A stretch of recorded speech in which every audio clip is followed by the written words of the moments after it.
পাবদা মাছ দিয়ে ভেন্ডি দিয়ে আলু দিয়ে রান্না করব। এখন এই পাবদা মাছগুলোকে কুটে নিচ্ছি। এখন আমি যেভাবে পাবদা মাছ কাটি, আমি উপর থেকে কিন্তু ফুলকা ধরে টান দিয়ে বের করে নেই, তাহলে মাছগুলো দেখতে কিন্তু সুন্দর লাগে, দেখতে কিন্তু একদম আনাম মনে হয় যে মাছটা কতটা সুন্দর লাগে। তোমরাই ফুল ভিডিওটা দেখো, তাহলে বুঝতে পারবে। এভাবে করে সব মাছগুলো কেটে নিয়েছি। এখন মাঝখান থেকে কেটে দিব যাতে মশলাগুলো ভালো করে মাছের মধ্যে ঢুকে যায়।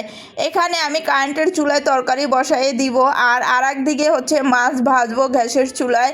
যেহেতু সময় নেই, তাড়াতাড়ি করে রান্না করতে হবে, সেজন্য দুই সাইডে দুইটা চুলাতে রান্না বসাই দিছি। এখানে এখন মাছগুলোকে ভেজে নিব। এই মাছগুলো কটকড়া করে একদম ভেজে নিব। এখানে হলুদ মরিচ টমেটো একসাথেই কিন্তু বসিয়ে দিলাম। দুই সাইডে কিন্তু দুইটা হচ্ছে, একদিকে তরকারি কষানো হচ্ছে, আর একদিকে কিন্তু মাছ ভাজা হয়ে গেছে। এখন আলুগুলোকে আগে কষিয়ে নিব, তারপরে এখানে ভেন্ডিগুলো দিব। কিন্তু ভেন্ডি আলু একসাথে দিলে কিন্তু একদম গলে যাবে, এই জন্য আলুটাকে কষাই নেওয়ার পরেই হচ্ছে ভেন্ডি দিতে হবে। এখানে এখন এই যে কটকড়া করে মাছ ভাজা হয়ে গেছে, সেই মাছ ভাজাটা এখন এটার মধ্যে দিয়ে দিলাম।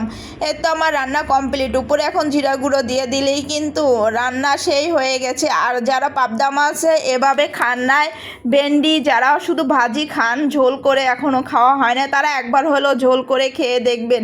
ভেন্ডি রান্নাও কিন্তু অনেক অনেক ভালো লাগে। আর আমার বাসায় কিন্তু সবাই এটা অনেক পছন্দ করে, কারণ ভেন্ডি ভাজার থেকেও বেশি রান্না করলে বেশি পছন্দ করে বাসার সবাই। আর আমরা তো এভাবে রান্না করেই খাই। একবার হলে ট্রাই করে খেয়ে দেখেন, সেই মজা কিন্তু বলে